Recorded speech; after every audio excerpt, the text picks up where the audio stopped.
கேரள மாநிலம் வயநாட்டில் ஏற்பட்ட நிலச்சரிவின் அச்சம் காரணமாக நீலகிரிக்கு வரக்கூடிய சுற்றுலா பயணிகள் எண்ணிக்கை வெகுவாக குறைந்துள்ளது.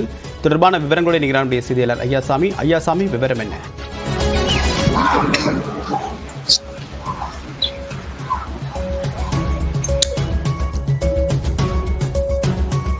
ஐயாசாமி விவரம் என்ன? ஏன் சுற்றுலா பயணிகளுடைய வருகை குறைந்திருக்கு? என்ன காரணம்? பிரியன், நீலகிரி மாவட்டத்திற்கு ஆண்டுதோறும் கேரள மாநில சுற்றுலா பயணிகளின் வருகை என்பது அதிகரித்து காணப்படும். ஆனால் கேரள மாநிலத்தில் வயநாடு பகுதியில் ஏற்பட்ட நிலச்சரிவு காரணமாக விடுமுறை நாளான இன்று அந்த மாநில சுற்றுலா பயணிகளின் வருகை என்பது வெகுவாக குறைந்து காணப்படுகிறது. ஒவ்வொரு இந்த விடுமுறை நாட்களிலும் உதகையில் உள்ள ரோஜா பூங்கா, தாவரவியல் பூங்கா, படகு இல்லம் போன்ற பகுதிகளில் இந்த சுற்றுலா பயணிகளின் வருகை அதிகமான காணப்படும் நிலையில் இந்த நிலச்சரிவு பாதிப்பு காரணமாக அந்த மாநில சுற்றுலா பயணிகளின் வருகையின்றி பூங்கா வெறிச்சோடி காணப்படுகிறது. இந்த பகுதியில் ரோஜா பூங்காவில் புகைப்பட கலைஞராக உள்ளவர் தற்போது நம்மிடையே இருக்கிறார். ஆனால் சொல்லுங்க, ஒவ்வொரு ஆண்டும் இந்த விடுமுறை நாள் கேரள மாநில சுற்றுலா பயணிகள் அதிகமா இருப்பாங்க, இப்ப குறைவா இருக்கிறாங்க. எப்படி இருக்கு? இந்த வயநாடு இன்சிடென்ட்க்கு அப்புறம் தான் ரொம்ப சுற்றுலாவோட இதே கம்மியாயிருச்சு.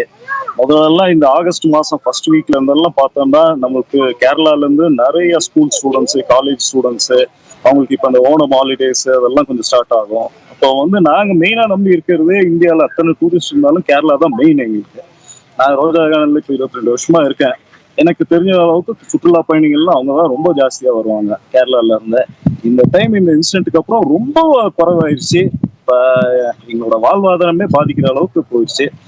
ஏன்னா அந்த கேரளா ஒரு இன்சிடென்ட்னால இந்த மக்கள் எல்லாம் ரொம்ப இது இருக்காங்கன்னு நினைக்கிறேன். ரொம்ப குறைவாயிருச்சு. அது எப்படி நாங்கள் கண்ட்ரோல் பண்றதுன்னே தெரியல. சுற்றுலா பயணிகளே ரொம்ப சுத்தமாக கம்மியாயிடுச்சு. இன்னைக்கெல்லாம் சண்டே, நல்ல வீக்கெண்ட் டேஸ், நல்ல க்ரௌட் இருக்கும். மினிமம் நாங்கள் ஒரு 3000 பேர் 4000 பேரை எதிர்பார்ப்போம். இன்னைக்கெல்லாம் பார்த்தா 100-200 பேருக்கு வர்றதுக்கு ரொம்ப கஷ்டமா இருக்கு. மெயினா அதுக்கு காரணம் அந்த கேரளா இதுதான். கேரளா மக்கள் வராதனால ரொம்ப இது. ஆனால் அந்த வயநாடு இன்சிடென்ட்டுக்கு நாங்கள் ரொம்ப ஒரு வருத்தம் தான் தெரிவிக்கிறோம். ஏன்னா அது ஒரு பெரிய இன்சிடென்ட் இந்தியா லெவல்ல. இருந்தாலும் எங்களோட வாழ்வாதாரமும் ரொம்ப பாதிக்கும். தேவப்பிரியன், ரோஜா பூங்காவில் புகைப்பட கலைஞர் கூறியது போல ஒவ்வொரு வார விடுமுறை நாளிலும் கேரள மாநில சுற்றுலா பயணிகளின் வருகை என்பது அதிகரித்து காணப்படும். ஆனால் அந்த நிலச்சரிவு பாதிப்புக்கு பின்பு அவர்களின் வருகை குறைந்து காணப்பட்டு அனைத்து சுற்றுலா தலங்களும் விரிச்சோடியே காணப்படுகிறது.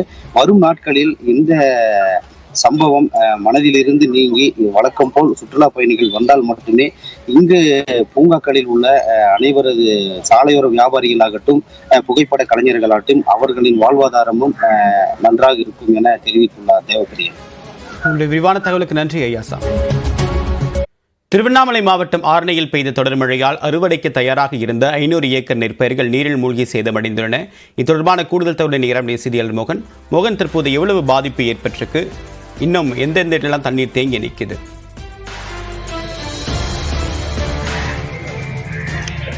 தேவா, ஆரணி என்றாலே பட்டுக்கும் நெல்லரிசிக்கும் பெயரேற்ற ஊராக இந்த ஆரணி விளங்கி வருகிறது.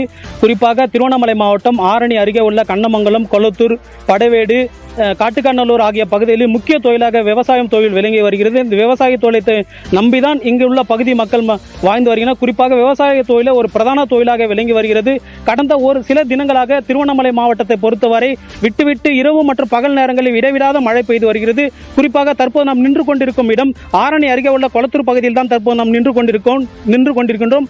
ஆரணி மற்றும் அதன் சுற்றுவட்டார பகுதியில் கடந்த சில தினங்களாகவே வெயில் தாக்கம் அதிகரித்து வந்தாலும் கூட இரவு நேரங்களில் இடைவிடாத மழை பெய்த காரணத்தினால் ஆரணி அருகே கொளத்தூர் கிராமத்தில் 500 ஏக்கர் பயிரிடப்பட்ட நெல்பயிர்கள் மற்றும்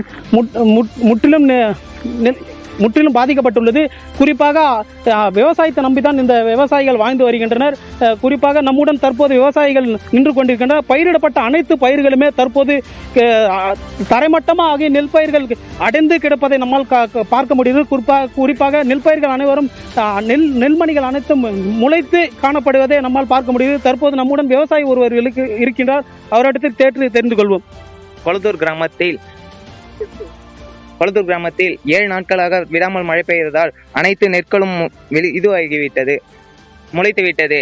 சுமார் 500 ஏக்கருக்கு மேல் நெற்பயிர்கள் அனைத்தும் முளைத்து விட்டது. அறுவடைக்கு தயாரான நிலையில் இப்படி இருப்பதால் அரசாங்கம் உரிய நடவடிக்கை எடுக்குமாறு கேட்டுக்கொள்கிறோம். 200க்கும் மேற்பட்ட விவசாயிகள் பாதித்து உள்ளனர்.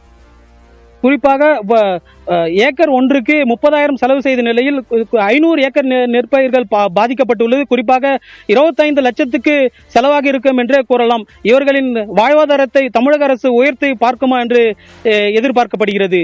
தேவா, தகவலுக்கு நன்றி. அதானி குழும முறைகேடுகளுக்காக பயன்படுத்தியதாக குற்றம் சாட்டப்படக்கூடிய வெளிநாட்டு போலி நிறுவனங்களில் செபி அமைப்பின் தலைவர் மற்றும் அவருடைய கணவர் பங்குகளை வைத்திருப்பதாக ஹிண்டன்பர்க் முதலீட்டு ஆய்வறிக்கையில் பரபரப்பு தகவல் வெளியிடப்பட்டுள்ளது.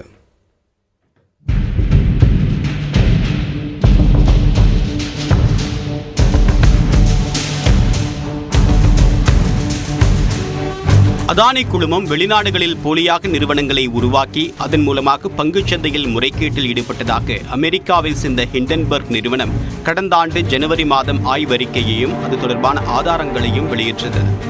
இதனால் அதானி குழும பங்குகள் சுமார் 7 லட்சம் கோடி ரூபாய் அளவுக்கு சரிவை சந்தித்தன. இதனால் இந்தியாவை சேர்ந்த பங்கு முதலீட்டாளர்கள் பலர் பாதிக்கப்பட்டதை அடுத்து அதானி குழும முறைகேடுகள் குறித்து விசாரணை மேற்கொள்ள இந்திய பங்குச்சந்தை ஒழுங்குமுறை வாரியமான செபிக்கு உச்சநீதிமன்றம் உத்தரவிட்டது.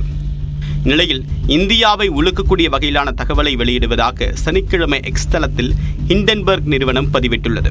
புதிதாக சில ஆவணங்களை சுட்டிக்காட்டி வெளியிடப்பட்ட இந்த ஆய்வறிக்கையில் செபியின் தலைவர் மாதவி பூரி புஜ் மற்றும் அவருடைய கணவர் தவல் புஜ் மீது பரபரப்பு குற்றச்சாட்டை முன்வைத்துள்ளது. நிதி முறைகேட்டுக்கு வினோத் அதானி பயன்படுத்தியதாக குற்றம் சாட்டப்படக்கூடிய பெர்முடா மற்றும் மொரீஷியஸில் உள்ள நிறுவனங்களில் செபி தலைவருக்கும் அவருடைய கணவருக்கும் பங்குகள் இருப்பதாக தெரிவித்துள்ளது. இந்த நிறுவனங்களில் 2015ஆம் ஆண்டு ஜூன் 5ஆம் தேதி சிங்கப்பூரில் இருந்து அவர்கள் முதன்முறையாக முதலீட்டை தொடங்கியதாகவும் ஹிண்டன்பர்க் குறிப்பிட்டுள்ளது. மேலும் அதானி குழுமத்தின் வெளிநாட்டு முதலீட்டில் உள்ள முறைகேடுகள் குறித்து செபி கண்டுபிடிக்க வேண்டுமென்றால் அதன் தலைவர் மாதவி பூரி புஜ்ஜையும் விசாரிக்க வேண்டும் என்பதால் அதானி குழும முறைகேடுகள் குறித்து முழுமையாக விசாரிக்க செபி அமைப்பு தயங்குவதாகவும் ஹிண்டன்பர்க் விமர்சித்துள்ளது.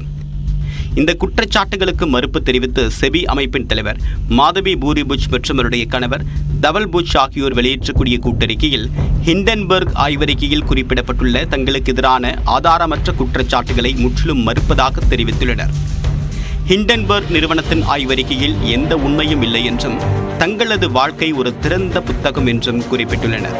தேவையான அனைத்து ஆவணங்களும் ஏற்கனவே பல ஆண்டுகளாக செபி அமைப்புக்கு வழங்கப்பட்டிருப்பதாகவும் அனைத்து நிதி ஆவணங்களையும் வெளிப்படுத்துவதில் தங்களுக்கு எந்த தயக்கமும் இல்லை என்றும் அவர்கள் தெரிவித்துள்ளனர். முழுமையான வெளிப்படைத்தன்மையை உறுதிப்படுத்த உரிய நேரத்தில் விரிவான அறிக்கையை வெளியிடுவோம் என்றும் மாதவி பூரி புஜ் மற்றும் அவருடைய கணவர் தவல் புஜ் ஆகியோர் தங்கள் அறிக்கையில் குறிப்பிட்டுள்ளனர். இந்நிலையில் ஹிண்டன்பர்க் அறிக்கையை சுட்டிக்காட்டி எக்ஸ் தளத்தில் பதிவேற்றக்கூடிய காங்கிரஸ் கட்சியின் மூத்த தலைவர் ஜெயராம் ரமேஷ் நாடாளுமன்ற கூட்டத்தொடர் முன்கூட்டியே முடித்து வைக்கப்பட்டது ஏன் என்பதற்கான காரணம் தற்போதுதான் விளங்குவதாக குறிப்பிட்டுள்ளார்.